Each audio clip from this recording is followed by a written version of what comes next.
de l'écrivain.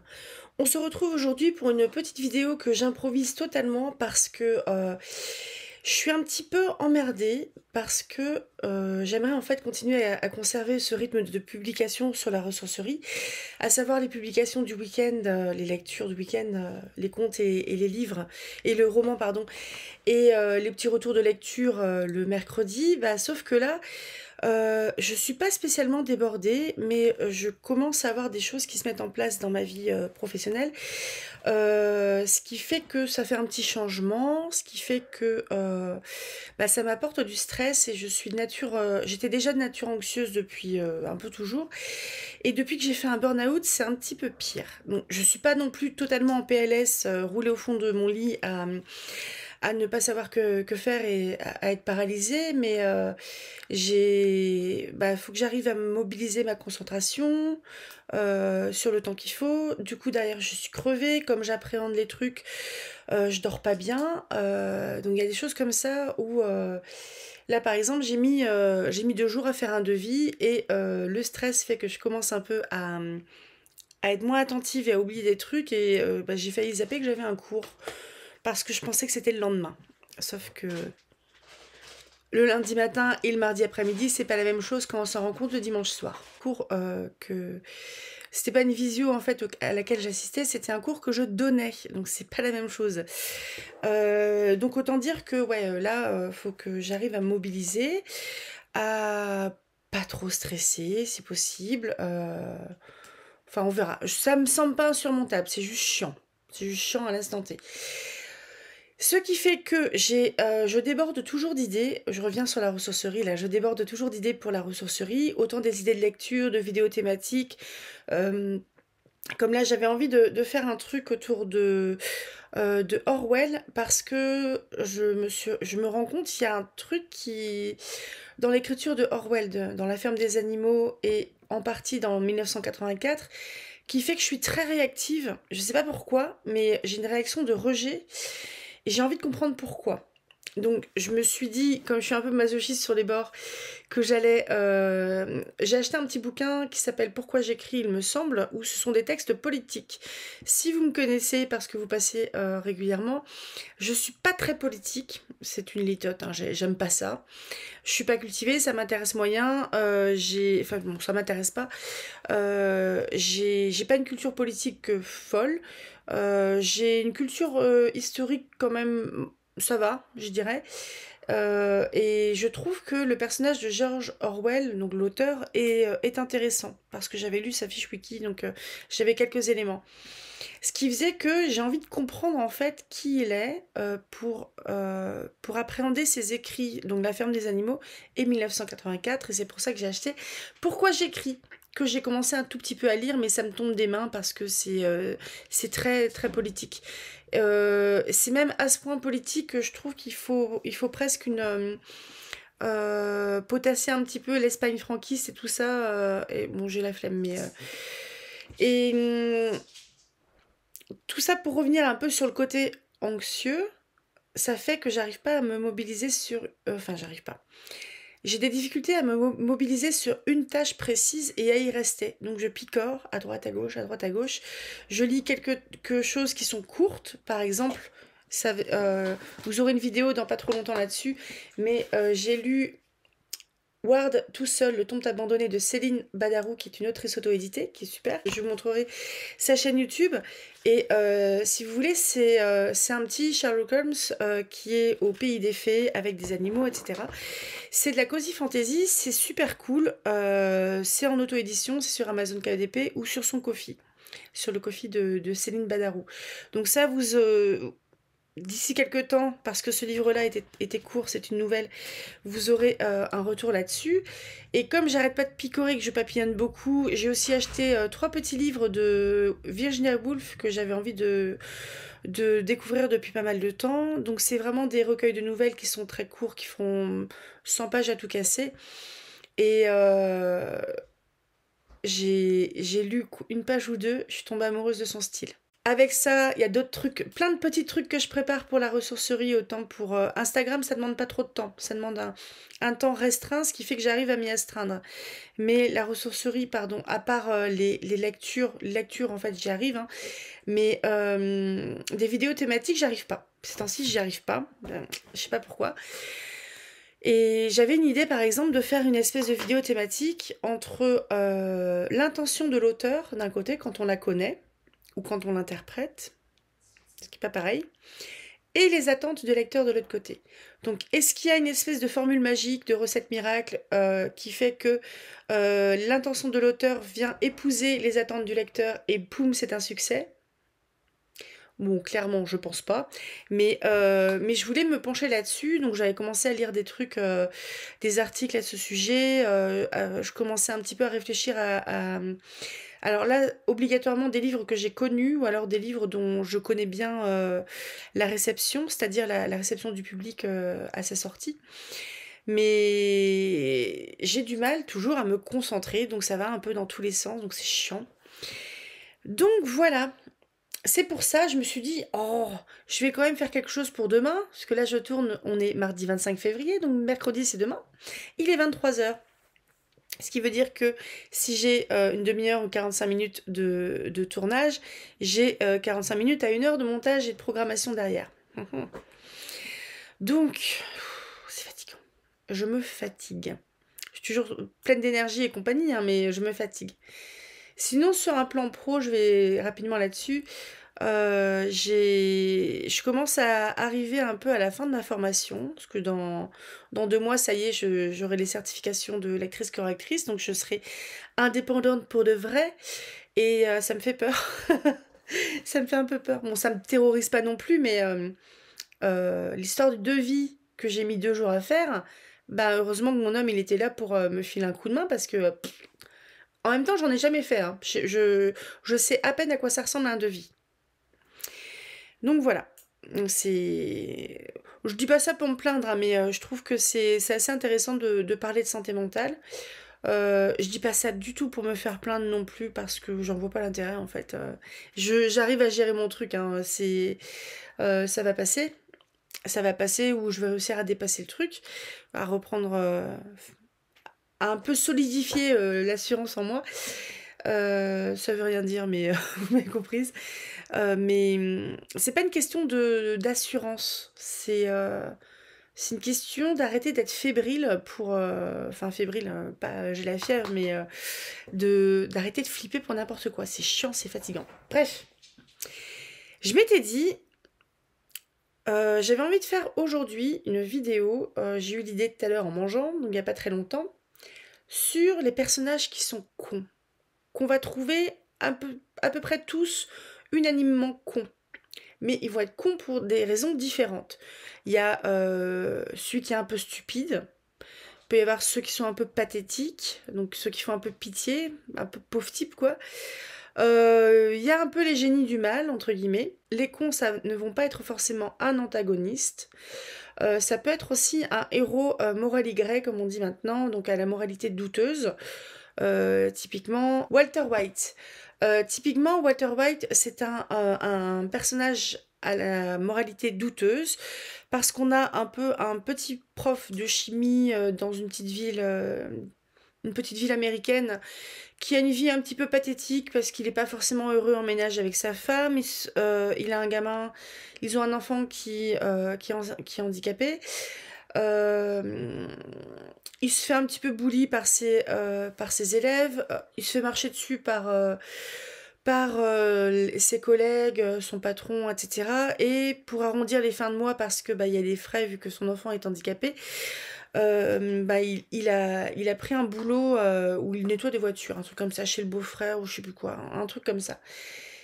C'est vraiment un personnage qui est pathétique, et c'est rigolo que j'embraye dessus, parce que j'avais pas du tout prévu de parler de lui.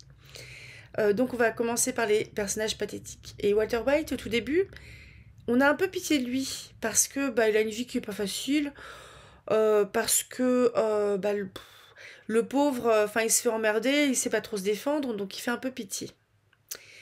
Pourtant, le truc qui devrait l'achever, sans mauvais jeu de mots, c'est quand on lui découvre un cancer, je sais plus tout exactement, mais en gros, ça craint et ça, il risque de mourir. Donc il est malade, il commence là-dedans, etc.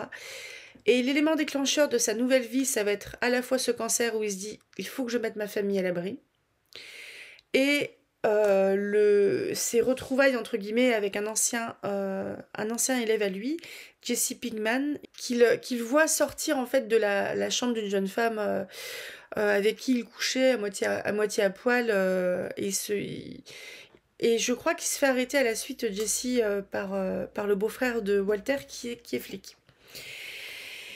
Et de fil en aiguille, Walter il retrouve Jesse, il me semble. C'est assez imprécis parce que ça fait longtemps que j'ai vu la série. Il comprend rapidement que Jesse, c'est un petit dealer un peu merdique qui deal de la méthamphétamine, donc des cristaux. Une drogue qui a un effet ravageur et une drogue qui rapporte beaucoup d'argent.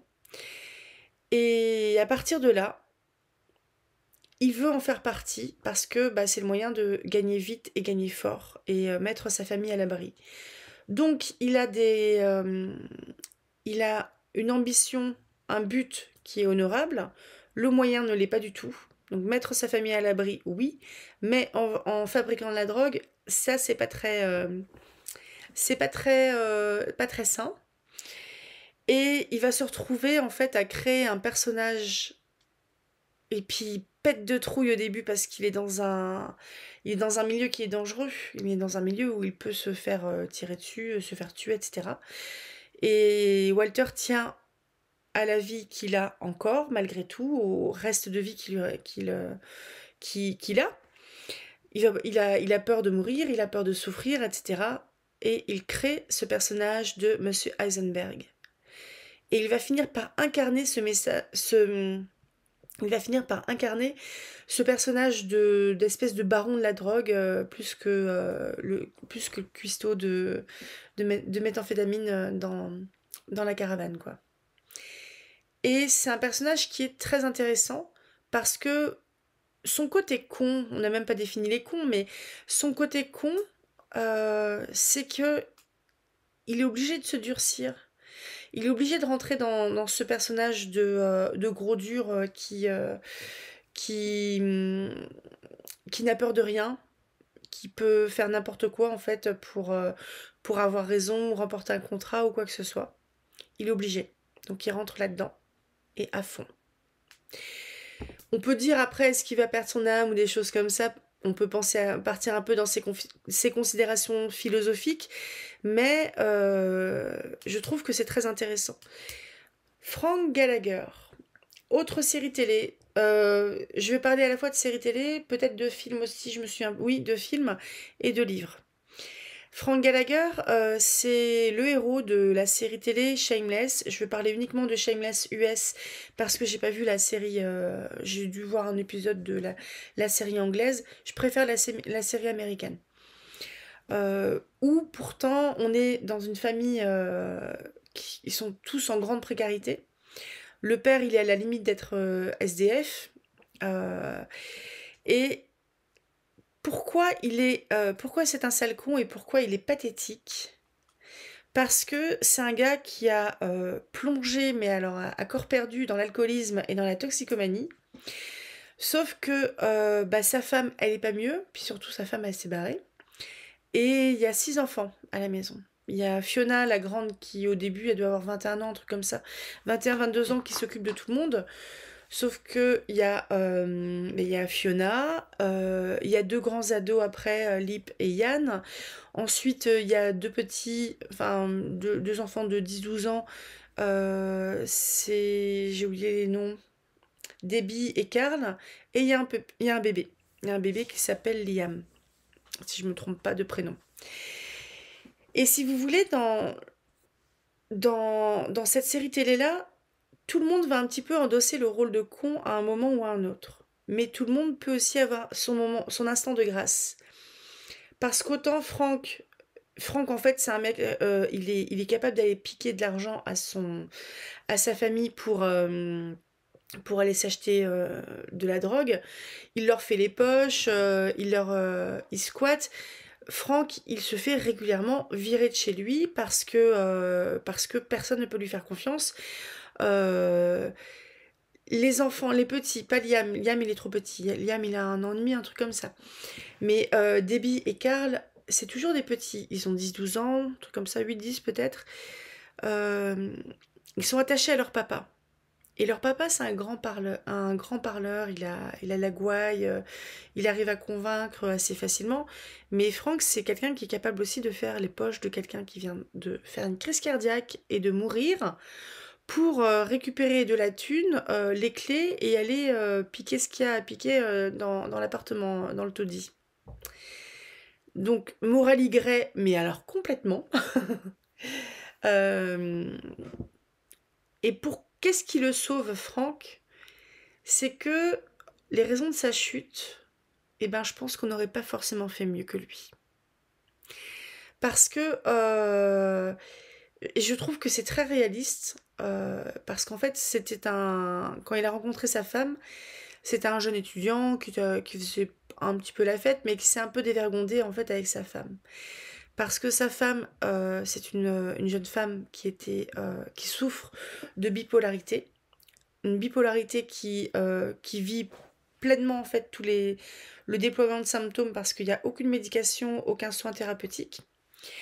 Et la bipolarité, pour ceux qui ne connaissent pas, on va avoir des phases hautes où tout va bien, on a la pêche, on fait la fête, on dort pas, on peut être une très bonne maman, faire plein de gaufres, etc.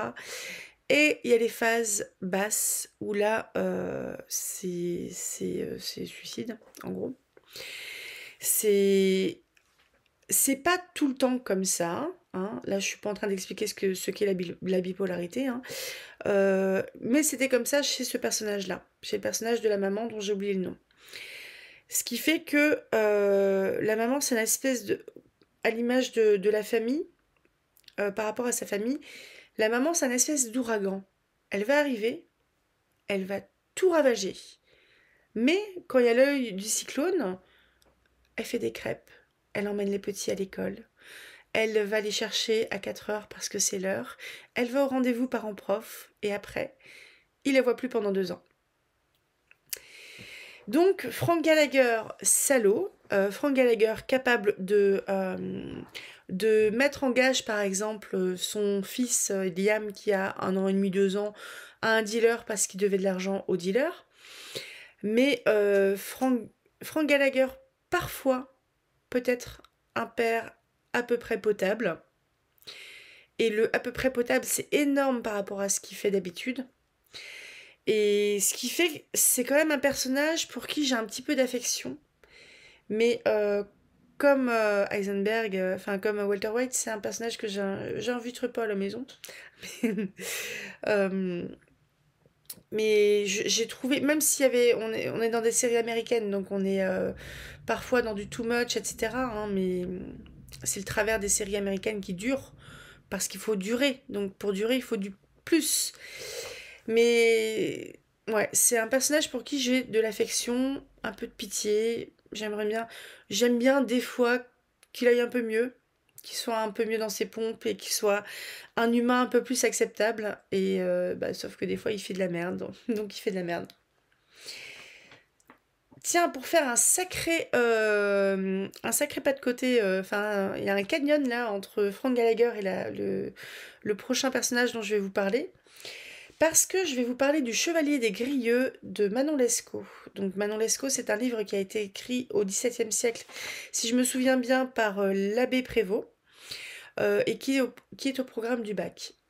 Alors, pourquoi le Chevalier des Grieux, c'est un pauvre type? Parce que là, toujours dans la catégorie, on est toujours dans la catégorie de il fait un peu pitié quand même. Le Chevalier des Grieux, c'est un gars, je crois que c'était un second ou troisième fils d'une famille noble, donc c'est pas celui qui va hériter. Donc il se destinait à la prêtrise. Il est dans une abbaye ou quelque chose comme ça. Et sauf qu'un jour, il va rencontrer Manon. Manon qui est dans une espèce dans un espèce de convoi parce qu'elle doit être déportée. Elle doit être... Alors, la déportation, à cette époque-là, je précise, c'est que on envoyait les méchants qui devaient aller en prison, au lieu de les laisser croupir en prison, on les faisait croupir dans des bateaux, et s'ils étaient vivants, ils allaient travailler pendant 5 ans, 6 ans, 7 ans, pour un propriétaire dans les colonies, et avant qu'il leur donne éventuellement leur liberté. Donc ça s'appelait la déportation. En France, ils allaient en Amérique. L'Angleterre, ça allait être l'Amérique, ça allait être l'Australie, la Nouvelle-Zélande aussi plus tard. Donc c'est le terme déportation.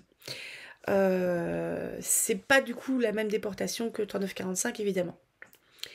Et le chevalier des Grieux, il tombe éperdument amoureux de Manon, qui avait été arrêtée peut-être pour de la prostitution ou quelque chose comme ça. Ah, je crois que c'est ça. Et ce couillon, qui est jeune, qui est naïf, qui n'a sans doute pas vu le loup, comme on dit, il va ériger un piédestal pour Manon, parce qu'évidemment, ma pauvre chérie, évidemment qu'elle n'a pas pu faire se livrer à la prostitution, enfin c'est pas possible. Donc il va mettre Manon sur ce piédestal et il va l'admirer pendant tout le livre. Manon, c'est une fille du peuple.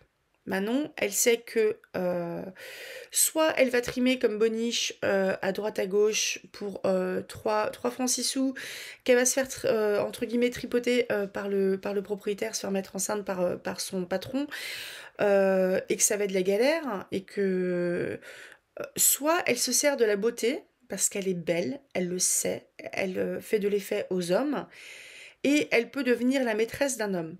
Donc dans sa tête, c'est ce qu'elle avait prévu, c'est de devenir la maîtresse d'un homme. Manon, elle est pragmatique. Le chevalier des Grieux, c'est un idéaliste. Il va y avoir un petit choc des cultures quand même. Hein. Et là, si vous voulez, où je trouve que chevalier des Grieux, c'est un pauvre con. Il est un peu pathétique, il fait un peu pitié. C'est que jamais, quasiment, il ne va sortir de cette idéalisation de Manon. Alors qu'elle, qui a les 2 pieds sur terre, quand il se retrouve en galère, elle va se retrouver courtisane, par exemple, pour faire entrer de l'argent. Et elle est quand même à dire, oui, bon, j'ai pas... Enfin, elle n'a pas envie de vivre dans la misère, mais elle veut pas non plus vivre dans une opulence absolue. Ce qui fait qu'elle met la main à la pâte auprès de vieux nobles pour avoir de l'argent, et parce que c'était comme ça que ça fonctionnait à l'époque, et qu'elle elle maîtrise parfaitement son milieu et cet aspect de son milieu, contrairement au chevalier des Grieux. Ça va pas finir très bien. On va rester dans les classiques. Parce qu'il y a un autre qui m'a un peu gonflé quand même. Alors oui, alors Chevalier des Grieux, il a un sacré point commun avec le personnage suivant qui est Raphaël de Valentin, dans La peau de chagrin d'Honoré de Balzac. Je l'ai lu également, comme Manon Lescaut, sur la chaîne. Je vous mettrai les liens si vous voulez. Raphaël de Valentin, c'est un peu le décadent. Il est noble, désargenté, il n'a pas de pognon. Il est noble, donc il peut pas travailler, évidemment. Les nobles ne travaillent pas, voyons. Mais il faut bien manger. Donc, je crois qu'il veut être artiste, un truc comme ça. Puis, un jour, en fait, il a juste envie d'aller se foutre dans la Seine, et il rencontre un mec un peu bizarre, qui est peut-être d'origine égyptienne, je sais plus exactement. Enfin, il avait un côté un peu exotique, peut-être persan, à moins que je confonde avec le fantôme de l'opéra. Et ce mec-là va lui dire, écoutez, j'ai une peau magique qui... Il y a des trucs bizarres qui sont écrits dessus. Si vous faites des vœux, elle va vous accorder ces vœux-là. Mais il y avait un petit truc écrit en tout petit sur le contrat, c'est que ta vie va se raccourcir. C'est... Donc Raphaël de Valentin, il veut être riche, donc il devient riche. Il veut avoir, je sais plus comment ça s'appelle, il y a une espèce de courtisane qui est... elle me fait penser un peu à Madame de Merteuil. Alors, j'ai pas lu les Liaisons dangereuses, mais c'est l'idée que j'en ai. Un côté très blasé, très lointain, très froid. Elle s'appelait Fédora, je crois, cette femme-là. Et Raphaël de Valentin ne s'aperçoit pas qu'il a une jeune fille près de lui, qui est folle amoureuse de lui. il prend mauvaise décision sur mauvaise décision. On se dit, mais tout du long, on se dit, c'est pas possible. Et Chevalier des Grieux et Raphaël de Valentin, qu'est-ce qu'ils font tout le long aussi du livre? Ils se plaignent. La vie, elle est trop dure. Oh, oh non, oh, oh. Donc, autant le Chevalier des Grieux, je trouvais qu'il était drôle, parce que la manière dont c'était tourné, c'était drôle. Mais Raphaël de Valentin, en fait, j'avais pas envie de le plaindre au bout d'un moment, parce qu'il était quand même sacrément con. Il était sacrément con à s'entêter sur des choses sur lesquelles, en fait, il était amoureux de la mauvaise, en fait. Il était amoureux de la mauvaise. Et il ne fait rien à part faire des vœux pour être heureux et améliorer sa situation. Rien, rien du tout. Et quand ça lui tombe dessus, là, l'effet qui se coule de t'as signé un truc là pour la peau de chagrin, à un moment ça va te revenir dans la tronche, et ben il se plaint. Soupir. Un autre qui fait un peu pitié quand même, mais j'ai une énorme affection pour ce personnage. Alors si l'énorme Marvel Cinematic Universe vous attire, mais que vous n'avez pas envie de mettre le pied dedans parce qu'il y a quand même vachement de films et de séries, je vous conseille de regarder Moon Knight. Dans Moon Knight, on va suivre l'histoire de Steven. Steven qui est un type qui, je crois qu'il vit à Londres, il me semble, et il travaille au musée. Au musée où il y a de l'archéologie, l'égyptologie. Et Steven, si vous voulez, il est amoureux d'une une très jolie fille qui est... elle doit être guide, je crois. Steven, il vend des petites peluches à la boutique parce que même s'il est incollable sur l'Égypte, il va pas être guide. Hein, parce que Steven, il a un petit truc qui cloche. Peut-être un grand truc même. Et ça va lui tomber dessus un moment. Je sais plus exactement de quelle manière, parce que Steven, c'est Moon Knight. Et Moon Knight, c'est le chevalier. C'est un super-héros qui a un lien particulier avec Khonshu. Khonshu qui est la divinité nocturne égyptienne, celui qui fait venir la nuit et la fait repartir. La divinité lunaire. Khonshu, il est le plus puissant quand la lune est visible, la lune est pleine, et le moins puissant quand c'est la nouvelle lune et qu'il n'y a pas de lune dans le ciel. Et vous allez me dire, mais qu'est-ce que foutent les dieux égyptiens dans Marvel? Pourquoi pas? Non, mais en vrai, c'est un super personnage. On va se rendre compte assez rapidement que Steven, Steven, il n'y a pas que Steven dans sa tête. Il y a surtout Mark. Et Mark, si vous voulez, c'est le Moon Knight. Mark, c'est le chevalier de la lune. C'est lui qui, c'est un mercenaire. C'est deux en un. Hein. Steven et Mark, c'est les deux personnes dans la même, c'est deux personnalités dans la même personne. Mark est un mercenaire qui avait été mortellement blessé et qui se vidait de son sang en fait dans le temple de Khonshu. Ça a réveillé Khonshu qui lui a dit en gros si t'as envie de vivre tu me le dis mais par contre tu m'obéiras derrière. Mark a dit oui et il est devenu le Moon Knight. Mark il a une relation assez conflictuelle avec Khonshu parce que Khonshu il essaye d'avoir la main mise sur lui. Mark essaye d'avoir un peu d'indépendance et Khonshu ne veut pas entendre parler de Steven parce que Steven, pour moi, c'est Sweet Steven. Steven, c'est un bonbon. Il est gentil. Il fait pitié. Il est fatigué. Et pourquoi Steven est fatigué? Parce que Mark, il est réveillé la nuit. Donc, Steven ne dort pas. Steven et Mark ne dorment pas. Steven a tellement peur parce qu'il pense être somnambule qu'il s'attache à son lit. Et il se rend compte le lendemain qu'il a bougé. Steven, il est rempli de peur. Il comprend pas ce qui se passe. Mark est au courant de l'existence de Steven. Steven, non. Et c'est pas forcément un con. Pourquoi j'en ai parlé? C'est pas un con du tout, Steven.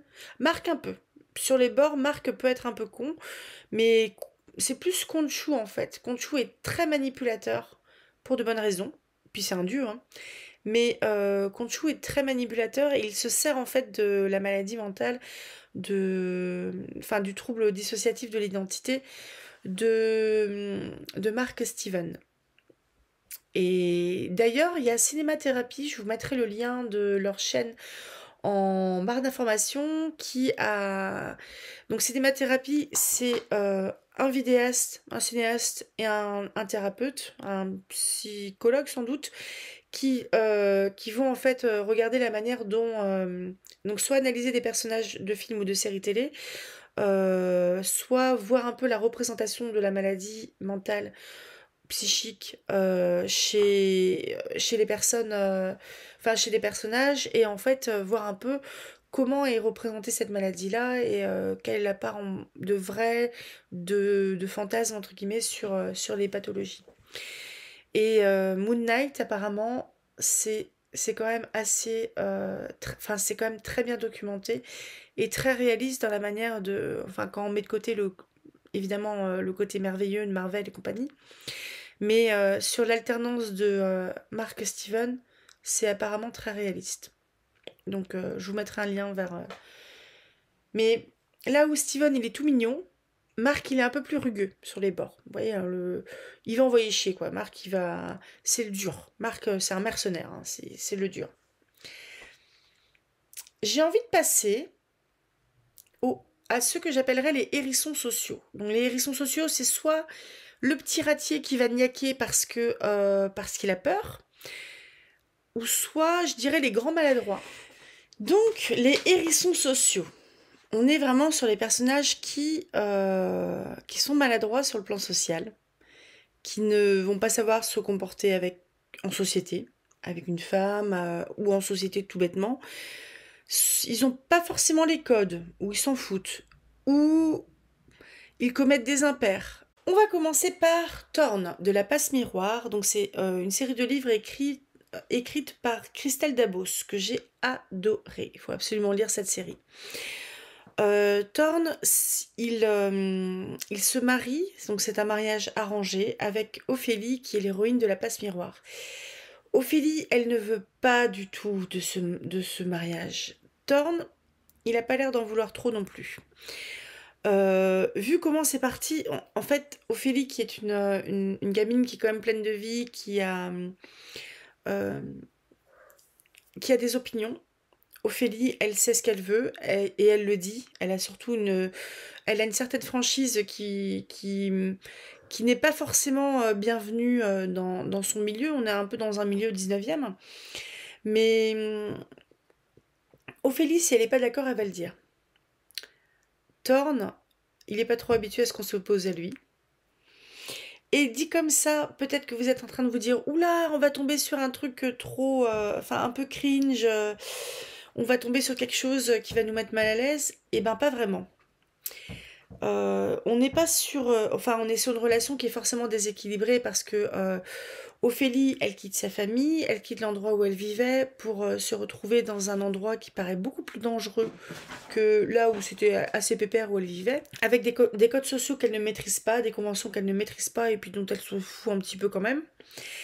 Et avec un homme lointain, un homme froid, et pourtant, au bout d'un moment, ces deux-là vont apprendre à se connaître, une fois qu'ils vont réussir à se poser, à se parler sans s'engueuler pour rien. Et enfin, pour rien. Ils ont des raisons de s'engueuler, parce que le mariage arrangé, il est autant subi par Ophélie que par Thorn. Pourtant, Thorn, de mémoire, il a choisi Ophélie en particulier pour une raison particulière. Je vous en dis pas plus. On est sur une série de livres jeunesse, et on est sur une série de livres qui est fantastique. Fantasy même. On est sur du fantasy, voire... non, là je vous dis pas plus. Parce qu'on est dans un monde où en gros on a des espèces d'îles flottantes qui sont pour la plupart habitées. Donc les grandes îles sont appelées des arches. Il y a les arches majeures, les arches mineures, il me semble. Je sais plus si c'est ce terme-là, mais c'est l'idée. Et Ophélie vit dans un endroit qui est plutôt cool, où il y a des... j'ai tellement envie de le relire, parce que j'ai oublié plein de trucs là, au secours. Ophélie, elle vit dans un univers qui est plutôt cool, et comme elle descend, comme sa famille, d'un esprit de famille. Un esprit de famille, c'est plus ou moins un dieu qui a un pouvoir particulier qu'il transmet à ses enfants, petits-enfants, etc. Ophélie, elle a le pouvoir d'animer les objets. Donc, elle vit sur l'arche d'Anima, où les objets, en fait, si la maison elle est de mauvais poil, elle ne va pas vous laisser rentrer parce que peut-être que la dernière fois que vous êtes rentré dans cette maison-là, vous ne vous êtes pas essuyé les pieds. Ça, c'est une maison de chez Anima. Elle a le pouvoir aussi de lire les objets. Elle est liseuse, si je me souviens bien du terme. Ce qui veut dire que si elle touche la tasse de la malédiction de la pie-grièche de Céligno, si elle touche la tasse de cette, si elle touche la tasse, elle va savoir qui l'a touchée la dernière fois, et encore avant, et encore avant, et encore avant. En gros, elle réussit à rebours à connaître l'histoire de l'objet. C'est pour ça qu'elle travaillait dans un musée autour de l'archéologie, il me semble. Et elle a un autre pouvoir qui est d'être passe-miroir, comme le titre de la saga. Ce qui veut dire qu'elle peut voyager d'un miroir à l'autre, donc ce qui lui fait prendre de sacrés raccourcis, mais à condition que ce soit des miroirs dans lesquels elle s'est déjà reflétée. Et ça va être une super relation avec Thorn, qui a aussi... Thorn, il descend d'un esprit de famille. Son pouvoir à lui, c'est les griffes. Donc les griffes, c'est infliger une douleur physique, mais par un genre de télépathie, en cas de danger. Si par exemple, vous surprenez Thorn, il vous lacère, en gros. Ce qui fait que on a vraiment le côté hérisson social chez lui parce qu'il est, c'est quelqu'un qui n'a. Ophélie, elle a vécu entourée d'amour, même si l'amour était un peu maladroit, un peu brouillon, un peu foufou. Thorn, c'est tout l'inverse. Thorn, il est né et il a grandi dans un nid de serpent, ce qui fait qu'ils n'ont pas du tout la même approche au niveau relationnel et que Thorn, il a énormément de mal à être en relation positive, en relation de confiance avec quelqu'un. Je crois que c'est un de mes couples préférés de la littérature. Ils sont tellement, mais tellement beaux, tellement beaux. Ensuite, j'avais envie on va se faire un petit bingo des hérissons sociaux dans le Marvel Cinematic Universe. Il y en a qui sont plus hérissons que d'autres. Il y en a qui sont plus sociaux que d'autres. En mode un petit peu maladroit, je trouve qu'il y a Tony Stark. Tony Stark, c'est un milliardaire. Je crois que c'est à peu près l'homme le plus riche du monde qui a plein d'entreprises dans plein de trucs différents. En gros, toutes ces entreprises tournent un petit peu toutes seules, donc au final, il n'a pas vraiment à travailler. Et lui, c'est un grand passionné de mécanique. Donc il bricole plein de trucs, et à la suite d'un enlèvement, donc dans les films du MCU, c'est différent que dans les comics qui sont plus anciens. Dans les comics, il a été enlevé au moment de la guerre du Vietnam, il me semble. Dans les livres, dans les films avec Robert Downey Jr., il a été enlevé par des Afghans, si je me trompe pas, s'il y avait la guerre en Afghanistan à l'époque. Je suis plus très au clair avec qu'est-ce qui se passait là-bas, je me souviens plus trop. Et bref, il a été retenu en otage pendant des semaines et des semaines parce que il devait leur fabriquer un truc. Il devait leur fabriquer euh, un espèce de truc d'énergie qu'il y a tout le temps, le réacteur arc, ce qui va finir dans sa poitrine. Euh, Tony, c'est l'enfant capricieux qui Il a pas eu une enfance forcément super heureuse. C'est pas un gars qui déborde de bonheur. C'est un gars qui vit dans beaucoup de superficialité, etc. Il collectionne les relations sans lendemain. Il est très peu en relation. Il y a très peu de gens en réelle relation avec lui, à part... merde, j'ai oublié son nom. Colonel, là. Il a un pote, en fait, qui est colonel dans l'armée, qui va devenir un autre héros aussi, un autre Avengers. Et Pepper. Pepper Potts, c'est son assistante depuis toujours et qui est amoureuse de lui depuis toujours. Et pourquoi hérisson social? Parce que, en fait, il est tellement riche, les gens veulent tellement être en relation avec lui que de base, la relation n'est déjà pas authentique. Et c'est quelqu'un qui est très intelligent, c'est un génie. Euh, c'est un génie parce que à la suite en fait de cet enlèvement où il menait un peu une vie dissolue, etc. avant, il réussit à se fabriquer une armure pour s'échapper de l'endroit où il était retenu en otage et essayer de regagner l'Amérique. Bon, il va pas jusqu'en Amérique, il se fait sauver avant parce que il a bricolé une armure avec plein de ferraille en gros. Donc au bout d'un moment ça a crassé. Mais ça va lui ça va être l'électrochoc qui va en faire quelqu'un de bien. Parce que il avait les moyens d'être bien, d'être quelqu'un de bien, mais il les mettait pas en route. Et c'est un gars qui est quand même assez torturé, qui est assez angoissé, qui va être beaucoup dans presque dans la parano. Pas la parano mauvaise, on va m'attaquer, etc. Mais c'est quelqu'un qui n'avait jamais été en situation de vulnérabilité et qui là s'est retrouvé en situation de grande vulnérabilité sans presque aucun allié et sans moyen qu'on vienne le sauver. Chose qu'il n'avait jamais vécu parce que, étant milliardaire, évidemment, il a toute une tripotée de gens sous ses ordres. Donc, s'il a envie que quelqu'un lui laisse ses chaussures, je pense que quelqu'un lui laisse ses chaussures, clairement. Et je trouve que quelque part, c'est un sale con parce que il collectionne les nanas, il les jette le lendemain, il se souvient plus de leur prénom quand il les revoit quelques mois plus tard. Il y a un côté très con comme ça, c'est le playboy, mais c'est un potentiel de personnage qui est génial. Et vous vous souvenez au tout début de la vidéo, je vous disais que il y a la promesse, l'intention de l'auteur et l'attente du lecteur. Et là, si vous voulez, l'intention de... J'ai oublié le nom du créateur de... Celui qui était partout, là. J'ai oublié son nom. Le créateur de Marvel, en gros. Le dessinateur, le scénariste, qui a créé Tony Stark, il voulait créer, en gros, un sale con qu'on allait apprendre à aimer. Est-ce que ces deux... Est-ce que son intention a épousé les attentes du lectorat? Complètement. Pour moi, complètement. C'est un de mes personnages préférés. Tony Stark, il est exceptionnel.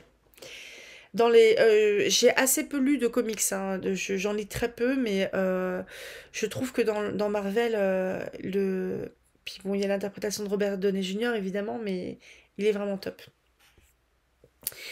Autre personnage, là on est plus dans le hérisson social, et ils ont bien rejoint, il me semble, le Marvel Cinematic Universe. Je vais parler de Wolverine, et je vais parler aussi du Wolverine des films, donc des films Marvel, parce que, pareil, j'ai pas lu beaucoup de comics. Très peu. Wolverine, on est dans le hérisson social. Je sais pas si vous vous souvenez qu'à un moment, il y a Magneto avant qu'il soit méchant et le professeur Xavier qui marchait encore. Donc, ces deux-là qui étaient encore amis, qui cherchaient à recruter en fait des gens pour l'école de mutants, qui sont entrés dans le bar où Wolverine est là, en train de fumer son cigare. Wolverine, de mémoire, il doit avoir aussi des sens un petit peu exacerbés, a senti qu'ils arrivaient pour lui, et ils ont à peine ouvert, et je crois qu'ils n'ont même pas eu le temps d'ouvrir la bouche et de se présenter, qu'il les a envoyés chier. Parce que Wolverine, c'est ça. Mes souvenirs sont pas forcément très frais de toute la série Marvel des X-Men parce que bah, je crois que j'ai regardé ça il y a 10-15 ans. Donc je me souviens plus exactement. Mais Wolverine, on est dans un personnage un peu qui peut peut-être paraître maintenant un petit peu dépassé entre guillemets parce que c'est pas trop dans l'air du temps, le côté virilité, gna gna gna. Mais j'emploie bien virilité par rapport à lui parce que c'est comme ça que je le perçois. C'est sous ce terme-là que je le perçois. Le côté un peu gros muscle, etc. quoi. Gros muscle pas aimable. Et je me souviens plus exactement de tout son background non plus. Je sais juste que c'est quelqu'un qui a un fort sens de la justice, qui a tendance à dire les choses vraies, mais assez brutalement sans mettre les formes.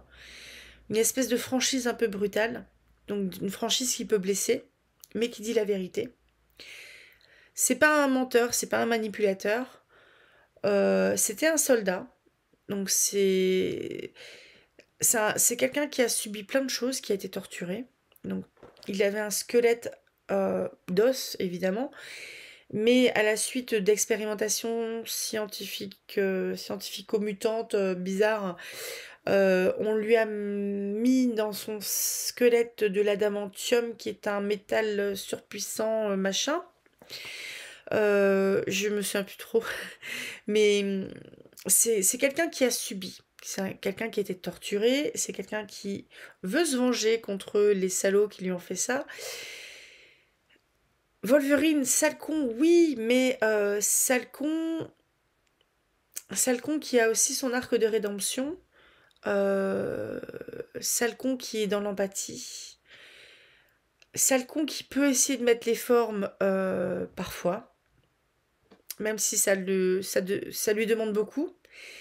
C'est un personnage que j'aime beaucoup aussi. Puis l'interprétation de Hugh Jackman, évidemment.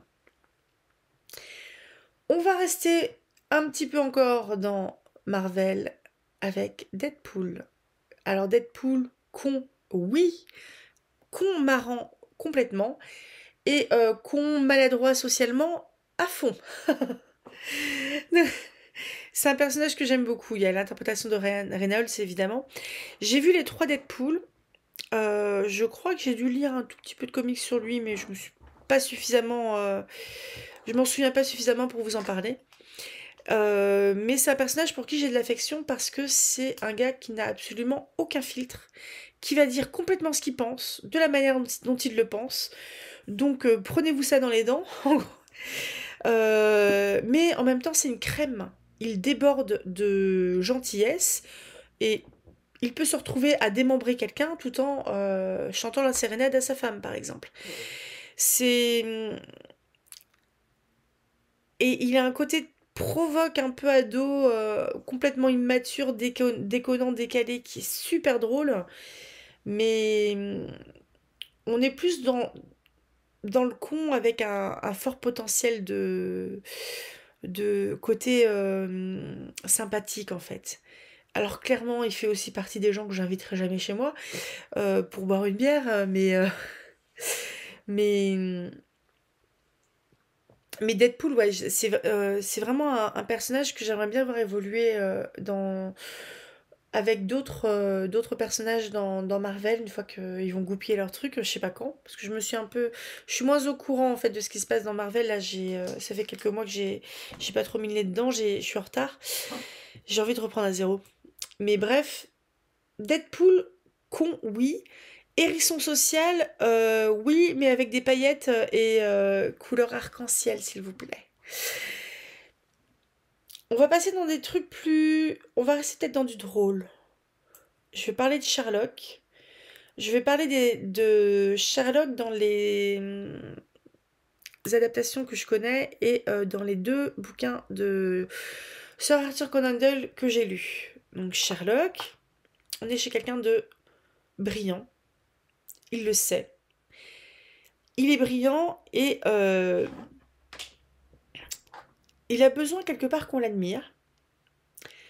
Il a besoin de rappeler qu'il a inventé des techniques d'observation, qu'il a écrit des articles ou des livres à ce sujet sur les cigares d'ailleurs.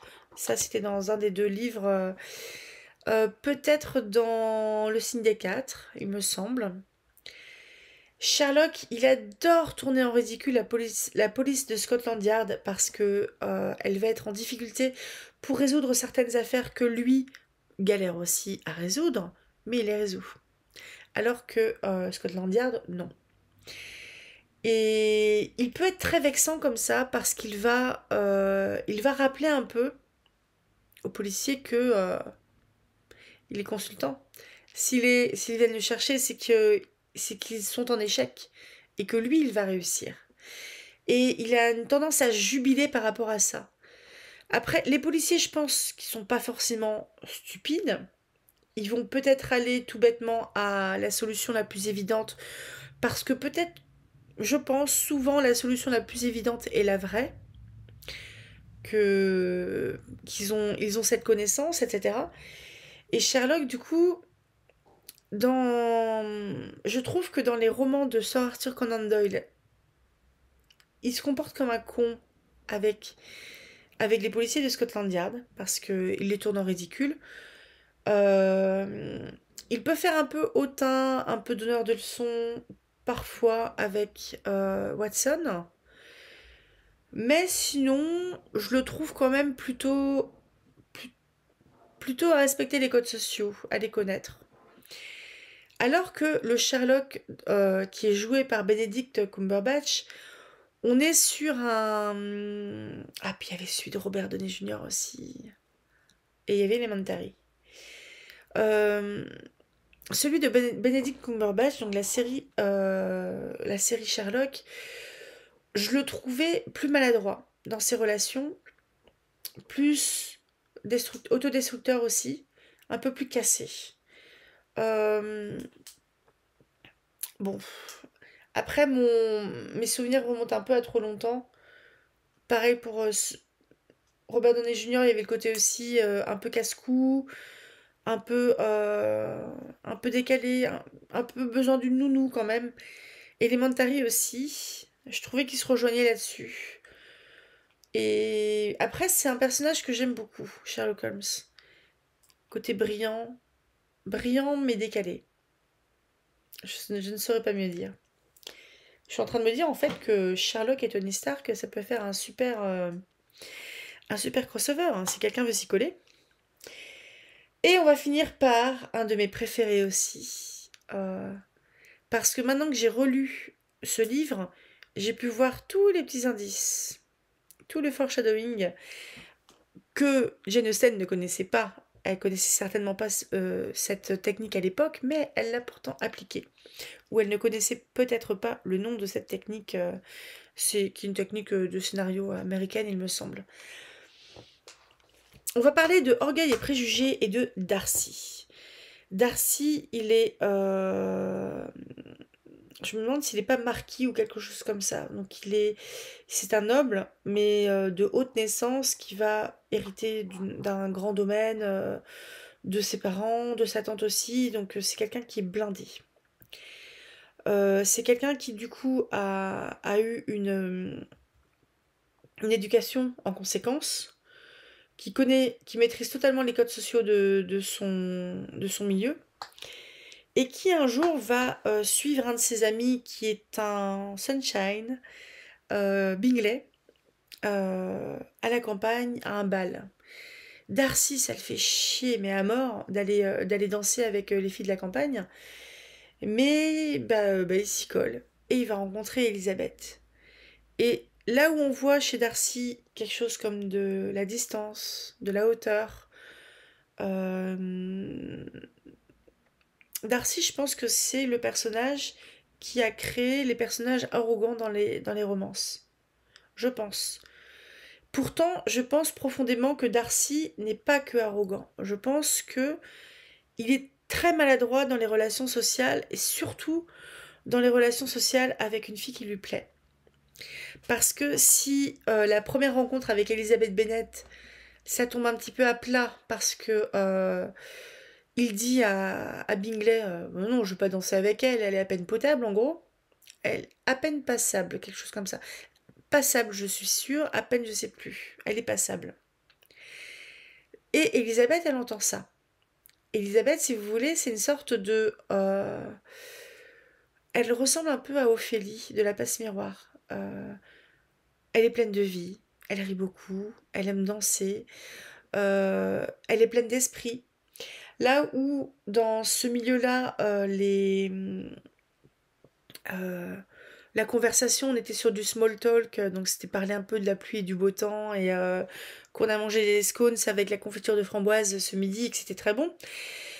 Donc vraiment small talk, on ne parle pas de choses entre hommes et femmes, on ne parle pas de choses importantes ou graves, on ne parle pas de nos émotions, de nos sentiments, on ne dit pas que la grand-mère elle est malade et qu'on est inquiet par exemple.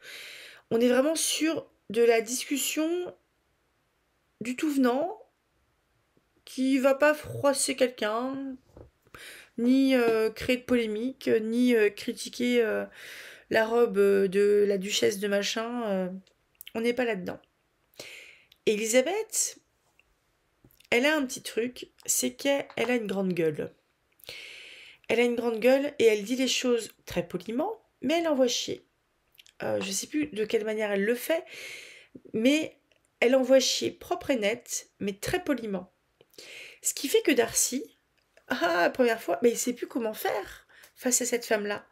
Parce qu'une femme noble, elle appartient à euh, la petite noblesse terrienne, je sais plus comment il s'appelle. Je connais plus le terme de la little gentry.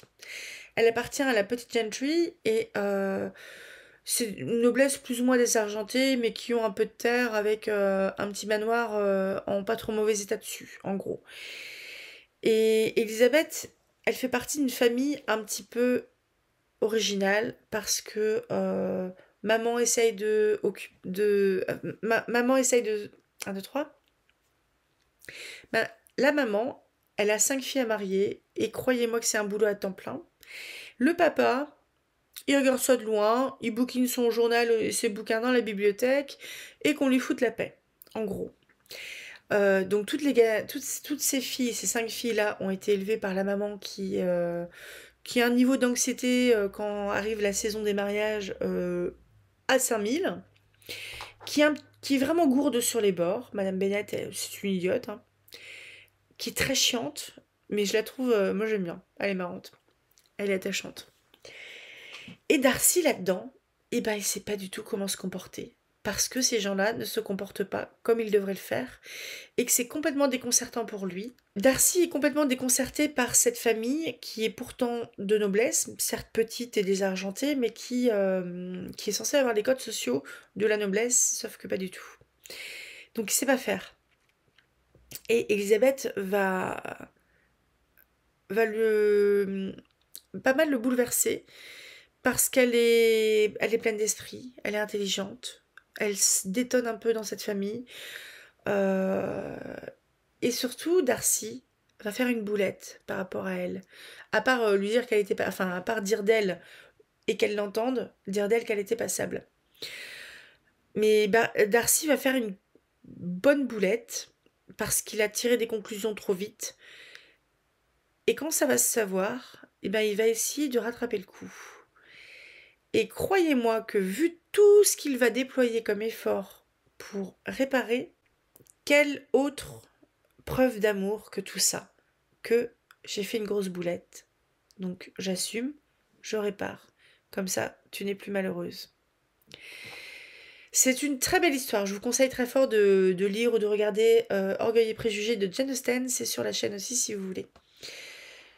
Je fais pas ça que pour que vous écoutiez. Hein. Orangina Rouge, ça va faire rire Céline. Pourquoi est-il aussi méchant? Je vais essayer de pas spoiler parce que j'ai envie de parler de Heathcliff d'abord. Heathcliff, c'est un des personnages principaux des Hauts du Hurlevent d'Émilie Brontë. On est à une époque un peu plus tardive que Orgueil et Préjugés. On est à la campagne, comme Orgueil et Préjugés, mais beaucoup plus éloigné. Et Heathcliff, c'est un petit gamin qu'un monsieur a ramassé sur le bord de la route alors qu'il crevait à moitié de faim, le petit gamin. Il l'a ramené chez lui. Il a dit à sa femme et à ses enfants, mes chéris, voici Heathcliff, je l'ai adopté et ce gamin-là va devenir son préféré. Euh, c'est une famille qui vit de manière assez austère. Je trouve qu'il n'y a pas plus que ça d'amour entre les parents Earnshaw et les enfants Hindley et Catherine. Et Hindley va être, qui est le grand frère de Catherine, va devenir jaloux comme un pou de Heathcliff. Catherine et Heathcliff vont nouer une relation amicale, un peu de je t'aime pas quand même, mais je t'aime très fort. Euh, Depuis qu'ils sont tout petits jusqu'à ce qu'ils soient adultes et que Catherine en épouse un autre. Et Heathcliff surtout, là où le papa Earnshaw l'a pris en gros très fort contre son cœur en lui disant toi t'es mon préféré de tous mes enfants alors que c'est un enfant trouvé. Euh, à la mort du père Earnshaw, il perd tout ça. Il perd tout ça et pire encore, il est relégué au statut domestique, il doit faire des travaux de la ferme, il va dormir dans la grange, il me semble. Il subit des maltraitances physiques, psychologiques de Hindley qui est quand même un sale connard. Et pourquoi est-il aussi méchant? Parce qu'en fait, il y a une double temporalité où on voit un peu tout ce qui s'est passé dans le passé pour Heathcliff. Et on sait que dans le présent, Heathcliff c'est quand même un gros con. Euh, il est violent, il est agressif, il est méprisant, il vomit sa haine constamment. Il est ignoble, franchement. Moi, je comprends quelque part que le couple qu'il n'a pas formé avec Catherine inspire énormément dans les romances d'aujourd'hui, notamment, j'ai envie de pleurer en vous disant ça. After de Anna Todd s'est inspiré des Hauts de Hurlevent. J'ai envie de pleurer parce que c'est un gâchis. C'est- After pour moi c'est une série de livres qui aurait pu être sympa. Franchement, l'idée de départ est pas con. C'est la réalisation qui est un peu cata. J'ai qu'à faire mieux, oui, peut-être un jour. Doucement, ça va venir. Mais ouais, c'est une histoire qui est très forte et que j'ai... Heathcliff, si vous voulez, quand il est adulte, qu'il est dans ses plans de vengeance absolue, qu'il veut la déchéance en fait de ceux qui lui ont tout pris, qu'il est absolument ignoble, là, je peux pas avoir de la pitié ou de l'empathie pour lui. J'ai plus d'empathie en souvenir de ce qu'il était. Parce que c'était plutôt un bon garçon un petit peu sauvage, mais un bon garçon quand même, quand il était gamin, et qu'il a subi quand même pas mal de choses qu'il aurait pas dû subir. Parce qu'il est un sale con jaloux. Pourquoi est-il aussi méchant? Et si on passait à Severus Rogue, Harry Potter? Alors je sais que les fans d'Harry Potter, c'est soit ils l'aiment, soit ils le détestent. Je comprends complètement qu'on déteste Rogue parce qu'il est quand même c'est un sale con. C'est un sale con qui était pendant la guerre sociale. Donc Harry Potter, on est sur la série de livres de J.K. Rowling qui a été adaptée en une série de films par plein de réalisateurs différents. Et on est dans un monde où il y a des sorciers. On est dans un monde où il y a eu une guerre de sorciers qui voulait une espèce de suprématie des sangs purs sur les sangs mêlés ou sur les sangs de bourbe. Donc les sangs purs, c'est ceux qui sont nés de parents, au pluriel, sorciers. Les sangs mêlés, ceux qui sont nés d'un parent sorcier. Et les sangs de bourbe sont des sorciers qui naissent spontanément, entre guillemets, dans la population moldue, à savoir non sorcière. Severus Rogue, il a fait les mauvais choix quand il était adolescent. J'insiste sur le fait que c'était un adolescent. Euh, Parce que pour moi, on ne juge pas un adolescent comme on juge un adulte. Des formations professionnelles. Mais il a fait des mauvais choix parce que il a été en fait du côté des plus intolérants et que il a certainement fait des trucs pas bien reluisants pendant les guerres. Sauf que il s'est racheté une conscience. Je simplifie beaucoup, hein, donc me tombez pas dessus. Parce que sinon je vais vous en parler pendant 4 heures et c'est pas le but. Mais il s'est racheté une conscience. Il a été manipulé par Albus Dumbledore, le directeur de Poudlard, Grand Manitou, etc. Sorcier très influent. Et il finit par faire du contre-espionnage quand la deuxième guerre sorcière se met en route avec Harry, etc. À l'époque de Harry.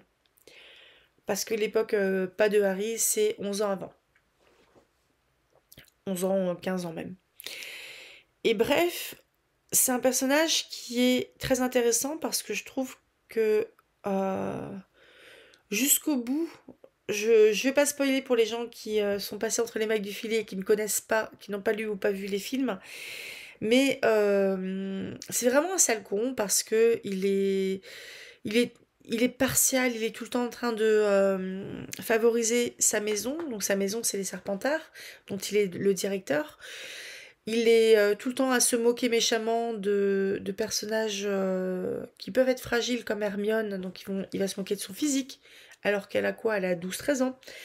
Il va se moquer de Neville, qui est un pauvre petit loulou terrorisé par... Enfin, qui est vraiment qui a très peur de Rogue. C'est un sale con, un peu tout le temps. Il peut pas blairer Sirius Black, qui est qui était son ennemi quand ils étaient à l'école. Je dis vraiment ennemi parce que vraiment, ils peuvent pas du tout se blairer, ces deux-là. Et pourtant, il a une motivation profonde derrière tout ça, qui fait que c'est un mec qui est malheureux comme pas possible. C'est un mec qui a fait des mauvais choix qui ont mené à des catastrophes pour lui. Et pour d'autres personnes, évidemment. Hein, évidemment. Et oui, c'est quelqu'un qui harcelait des gosses. C'est quelqu'un qui se servait sa position de professeur pour, pour asseoir une certaine autorité, etc. et faire peur aux gens, par exemple. Mais je trouve dommage que, que son histoire ne soit pas poursuivie. Parce que justement, ça aurait été très intéressant que lui, comme un autre personnage, Sirius par exemple, que ces deux-là poursuivent leur histoire après la fin de l'histoire, pour se dire un peu comment ceux-là, ils vont se réinsérer dans la société, une fois que tous leurs secrets sont éventés. Je vais pas en dire beaucoup plus. Moi, c'est un personnage que j'aime. Je l'inviterai pas chez moi non plus parce que je pense que j'invite personne là. Je relis. Non, j'invite personne. Et dernier, alors je suis très partagée sur ce personnage-là. Je trouve la série télé ultra addictive. Je suis tombée amoureuse de Alfie Solomons. Je vais vous parler de Tommy Shelby dans les Peaky Blinders. Les Peaky Blinders, on se retrouve dans une... Je recontextualise vite fait. C'est sur Netflix, il me semble. On est sur une série télé qui démarre juste après la guerre de 14-18. Ça doit démarrer en 1919. Tommy Shelby est le chef d'une famille gitane qui est spécialisée dans les paris illégaux. Donc il a des bookies et c'est comme ça que petit à petit il va bâtir une fortune. Mais Tommy, il en veut toujours plus. Et Tommy, c'est un personnage sur lequel je suis partagée parce qu'il va prendre des décisions des fois qui vont mettre toute sa famille en danger de mort, par exemple, sans rien expliquer à personne évidemment. Donc c'est un manipulateur, mais de haute volée, j'allais dire de génie, mais génie du mal. On est dans Orange et la Rouge. Et c'est un personnage que j'arrive pas à aimer totalement. Et c'est un personnage que je n'arrive pas à détester totalement.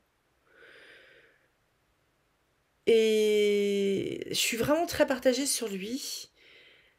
Parce que la première saison, par exemple, va montrer que c'est quelqu'un qui est toujours sur le fil, qui est toujours prêt.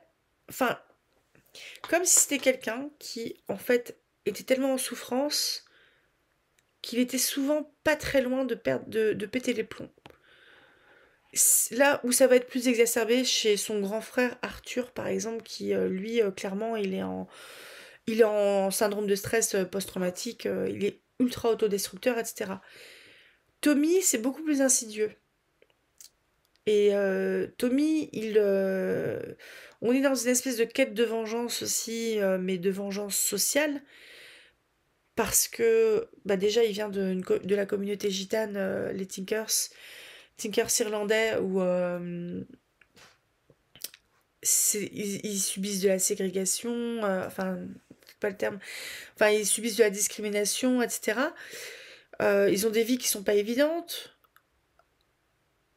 ils sont pas reconnus, ils ont pas de place dans la société, donc c'est une place qu'ils doivent conquérir. Et à un moment, en fait, il va prendre la place. Tout début, il prend la place d'Arthur. C'est Arthur qui devrait être à la tête de sa famille. Mais parce que c'est l'aîné, mais c'est Tommy qui est le plus malin, qui va se retrouver à la tête de la famille. Et à un moment, si vous voulez, tout le monde va lui faire confiance. Et ça, je pense que quelque part, ça porte un poids sur lui, qui fait que il doit de plus en plus porter sa famille, prendre des risques, etc. Et c'est quelqu'un où on va voir assez régulièrement en fait qu'il est très vulnérable parce que bah, il fréquente un milieu criminel, donc forcément il y a du danger, donc forcément des fois il y a des pots cassés. Et on sent que il doit en fait avoir cette, euh, cette posture de froideur et de distance, mais ça l'affecte. Et c'est quelqu'un qui était tunnelier pendant la guerre 14-18, donc il creusait des tunnels pour accéder aux tranchées ennemies, aux tranchées des Allemands. C'est... Moi j'adore. C'est une très très bonne série télé. J'ai vu les 6 saisons. J'attends avec impatience le film qui va conclure tout ça. Je pense que ça va finir dans un bain de sang et ça va pas finir très bien pour tout le monde. Mais on verra. C'est une série que je vous conseille très très fort. Je pense que... Bon, j'ai été pas gentille parce que Sweet Steven de Moon Knight, c'est vraiment pas un con. Mais il fait un peu pitié. C'est plutôt Marc qui était un con. Mais sinon, je pense que là-dedans, on a quand même un bon catalogue de cons, n'est-ce pas? Ma foi. Alors, volontairement, j'ai pas voulu aborder des méchants, des antagonistes, parce que je voulais plutôt un protagoniste, plutôt moraligré, quelqu'un qui fasse réagir le lectorat ou enfin, les spectateurs. Donc je pense que là, j'étais bon là-dedans. On verra. Donc j'espère pour la semaine prochaine pouvoir, enfin pour les semaines suivantes, pouvoir un petit peu avancer dans mes lectures pour pouvoir vous en parler parce que là je sors un peu les rames, je vous avouerai. Mais donc voilà. Je suis désolée pour la vidéo qui est un petit peu longue. Et puis je vous souhaite un très bon mercredi. Passez une très bonne journée. À samedi pour La Reine des Neiges de Hans Christian Andersen et à dimanche pour la suite des Hauts de Hurlevent. On commence à arriver au bout des contes merveilleux de Andersen et des Hauts de Hurlevent d'Émilie Brontë. À tout bientôt. Rêvez tout grand, lisez tout plein et soyez pas anxieux. C'est pas bien. C'est pas bien. Faut prendre la vie cool comme elle est. Salut!